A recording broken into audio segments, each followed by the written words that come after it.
또 주께서 너희를 위하여 예정하신 그리스도 곧 예수를 보내실 것이다. 하나님에 대해서 주님이라고 그렇게 고백하고 있습니다. 이 호칭은 사실 유대인들에게 익숙치 않은 그런 표현인데, 당시 로마의 지배를 받고 있던 그런 상황 속에서 주라고 하는 말이 가지고 있는 그런 강력함 그리고 현실성을 반영한 그런 표현입니다. 하나님께서 너희를 위하여 예정하신 그리스도 곧 예수를 보내실 것이다. 그런데 그 앞에 또라고 하는 이 동등 접속사가 부착되어 있어서 앞쪽에 있는 말 19절, 그러므로 너희가 회개하고 돌이켜 너희 죄 없이 함을 받으라. 이같이 하면 새롭게 되는 날이 주 앞으로부터 이를 것이다. 그 주님, 새롭게 되는 날이 주 앞으로부터, 주 앞에서 당당하게 공개적으로 확실하게 새롭게 되는 날, 유쾌케 되는 날, 호흡을 다시 할 수 있는 날, 영원히 사는 날, 성령으로 충만한 날이 이르게 될 것이다. 하나님께서 그 일을 하신다. 또 주께서, 우리 주님께서 새롭게 되는 날 허락해 주신다라고 하는 그 말과 똑같이 중요하게 강조하면서 이 말씀을 하고 있는 것이죠. 그 주님께서 너희를 위하여 예정하신 그리스도 곧 주 예수를 보내실 것이다. 근데 이 말씀은 이미 보내셨고, 그리고 세상이 그에 대해서 실패했는데, 세상이 그에 대해서 반역했는데, 세상이 그에 대해서 영접하지 않았는데 왜 또 이 말씀을 하시는 걸까? 다시 말하면 죽인 예수 그리스도 처음에 오셨을 때의 그 다시 오심을 말씀하는 것이 아니라 장차 궁극적으로 다시 오게 될 그것을 말하고 있는 거죠. 21절 말씀에 하나님이 영원 전부터 거룩한 선지자들의 입을 통하여 말씀하신 바, 만물을 회복할 때까지는 하늘이 마땅히 그를 받아두리라. 바로 그 말씀.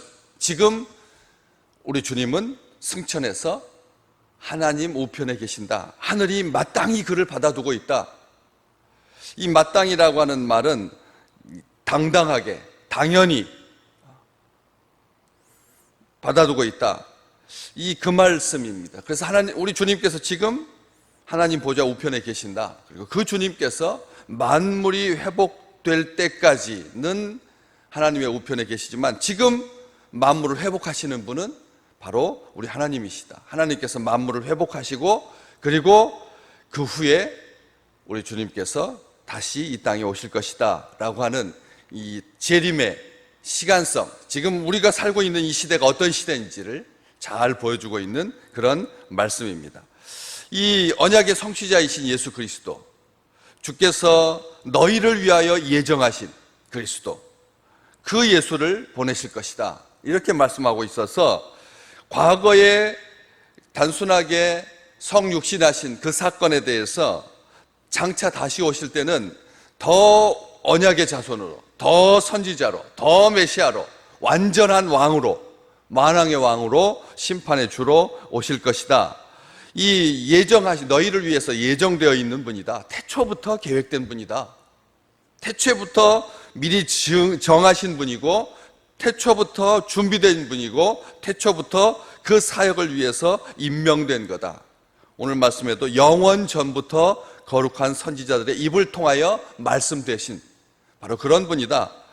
말씀대로 우리 주님께서 다시 오신다.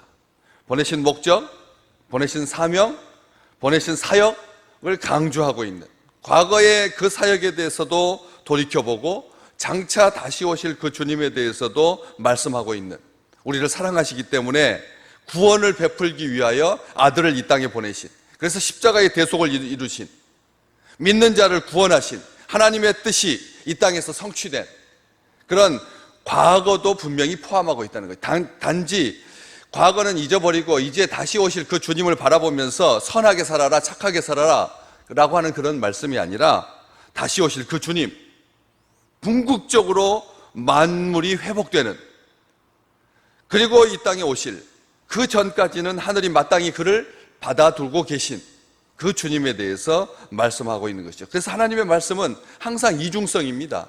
과거는 없고 현재만 있다거나, 현재만 있고 미래는 없다거나, 미래는 있고 현재는 없는, 과거는 없는, 지나가 버린 그런 말씀이 아니라 하나님의 말씀은 항상 살아있고, 그래서 과거에도 살아있었지만 지금도 그렇고 미래에도 살아있을 성취되는 온전한 하나님의 말씀인 것이죠. 그래서 이 중첩성을 가집니다.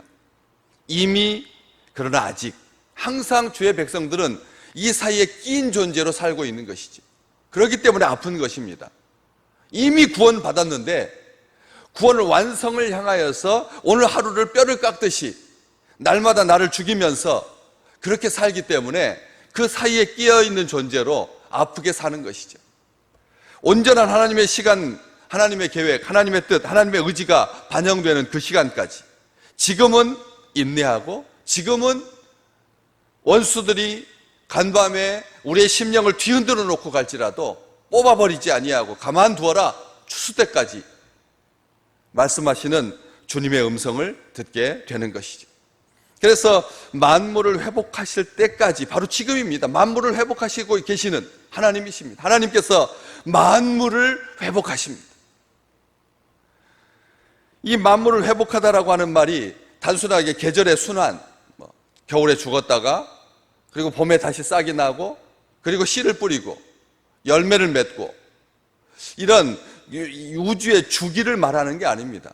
원래 이 회복이라고 하는 단어가 출발했을 때는 철저하게 병든 사람을 치료하는, 아픈 사람을 낫게 하는 그런 개념이었어요. 회복이라고 하는 말 자체가 아픈 사람을 다시 고쳐주시는, 회복하신다라고 하는 그런 의미에서 출발했습니다. 그래서 자연의 그런 어떤 순환적인 의미가 아닙니다.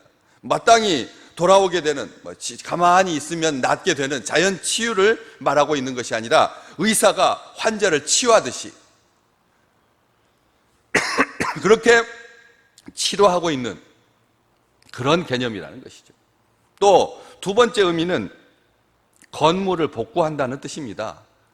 건물을 복구, 새 건물을 짓는다라고 하는 말이 아니라 이미 지어진 건물인데 낡아져서 그리고 고장이 나서 못 쓰게 된 그 건물을 다시 복구한다는 의미예요. 다시 말하면 이건 자연적인 개념이 아니라는 것이죠. 회복한다라고 하는 말 자체가 지금 병들어 있던 사람을 고치듯이, 지금 못 쓰게 된 건물을 다시 수리하듯이, 복구하듯이, 리모델링 하듯이 그렇게 한다는 의미입니다.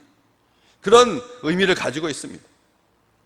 그리고 세 번째 의미가 하늘이 마땅히 그를 받아두리라고 하는 말씀이 의미하는 바와 같은 의미죠. 빌린 것을 돌려준다. 만물을 회복하신다라고 하는 말을 빌린 것을 돌려준다라고 하는 말, 다시 말하면 우리 주님께서 다시 오시는 것은 당연하다는 겁니다. 하늘이 만물을 회복하실 때까지 하늘이 마땅히 그를 받아둔다. 만물을 회복하실 때까지 이라고 하는 이 회복이라고 하는 단어가 빌린 것을 돌려주는 거니까 갑자기 없던 사건이 새롭게 생기는 게 아니라는 거예요.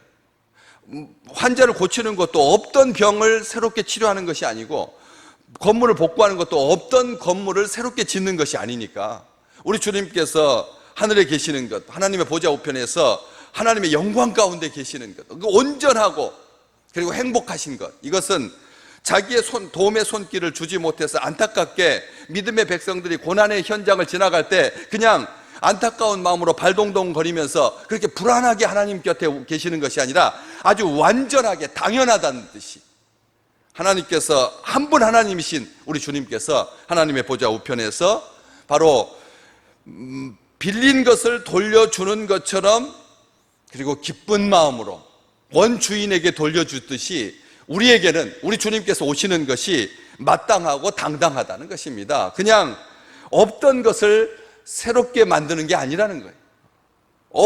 계획에도 없던 건데, 구약 선지자의 말 속에 재림하실 것이다라고 하는 그런 표현이 없었는데, 생각해 보니까 성령으로는 불충분해서, 그래서 우리 주님께서 완성하기 위해서, 완료하기 위해서 그렇게 오시는 것이 아니라는 거예요. 생각해 보니까 재림이 갑자기 생성된 그런 개념이 아니라는 거죠. 빌린 것을 돌려주듯이 마땅히 오시는 거라는 겁니다. 우리 주님 그렇게 오실 것입니다. 그래서 그 받아둔다라고 하는 그 표현에도 그 당당함, 그 완전함이 포함되어 있는 표현입니다. 이 받아둔다, 무엇을 받아둔다라고 이게 물건을 받아둘 때는 쓰는 표현이지만 사람을 받아둔다라고 하는 표현은 안 쓰거든요. 물건은 받아둔다라고 하는 표현을 써도 사람에게는 쓰지 않는 표현인데 하늘이 그를, 우리 주님을, 예수님을 마땅히 받아둔다라고 하는 말이 마치 전당포에서 물건 받아두듯이 그런 개념이 아닌 겁니다. 여기서 마땅히 받아두다라고 하는 이 말은 마태복음 10장에 나오듯이 예수님께서 제자들에게 너희를 영접하는 자는 나를 영접하는 것이고 나를 영접하는 자는 나를 보내신 이를 영접하는 것이다. 바로 그 의미입니다. 하늘이 받아둔다라고 하는 말은 예수님께서 제자들을 축복하시면서 제자들을 격려하시면서 너희들이 세상으로부터 배척을 받는다고 해서 그렇게 실망할 필요가 없다. 너희를 받아들이는 자는 나를 받아들이는 거고 나를 받아들이는 자는 나를 보내신 이를 받아들이는 거다. 같은 맥락에서 말씀하고 계시듯이 이 표현은 굉장히 귀한 말씀입니다. 하늘이 우리 주님을 받아둔다라고 하는 말은 하늘이 우리 주님께서 제자들을 영접하지 않으면 심판하신다라고 하는 말과 똑같은 말이거든요. 그래서 다시 오실 그 주님 영접하지 아니하면, 믿지 아니하면 망하게 된다. 그 뒤에 아주 강하게 말하고 있죠. 23절 누구든지 그 선지자의 말을 듣지 아니하는 자는 백성 중에서 멸망을 받으리라. 이 말 구약의 선지자들 잘 안 썼던 표현이거든. 회개하고 돌이켜라. 나흘이 지나면 사흘이 지나면 니느웨가 무너지리라. 그런 정도로 그냥 막연한 그런 개념이 아닙니다. 원수를 갚듯이 하는 그런 말이 아니다라고 하는 것이죠. 이 말 속에는 아주 단호함이 있습니다. 그래서 영접하면 살지만 영접하지 않으면 죽게 된다. 마태복음 18장에도 어린아이 하나를 세우시면서 똑같이 말씀하셨거든요. 이 아이를 영접하는 것은, 누구든지 내 이름으로 이런 어린아이 하나를 영접하는 것은 나를 영접하는 거다 라고 말하는 것처럼 이 받아들인다라고 하는 말은 영접이고 믿음의 개념입니다. 그래서 하늘이 마땅히 그를 받아들이고 우리 주님을 영접하고 주님을 환대했습니다. 이 세상에서의 사역을 완성하고 오신 예수 그리스도를 하나님의 보좌 우편에 그렇게 환대한 것처럼 우리 하늘이 그렇게 받아둔 그 주님을 다시 빌린 것을 돌려주듯이 우리에게 우리 주님께서 다시 오실 것이다. 우리는 그런 소망 가운데 삽니다. 우리에게는 이 귀한 믿음이 있습니다. 예수 그리스도를 기다린다라고 하는 것, 재림을 기다린다라고 하는 것은 그냥 단순하게 종말론적인 의미에서의 의미를 갖는 것이 아니라 이런 깊은 영적인 의미를 갖고 오늘 또 우리 하나님이 영원 전부터 거룩한 선지자들의 입을 통하여서 말씀하신 만물을 회복하실 때까지 하늘이 마땅히 그를 받아두고 있는 이 시간, 이 귀한 시간, 이 복된 시간 영접하고 그리고 믿음으로 말미암아 승리하는 우리 귀한 믿음의 백성들 되시기를 주의 이름으로 축복합니다.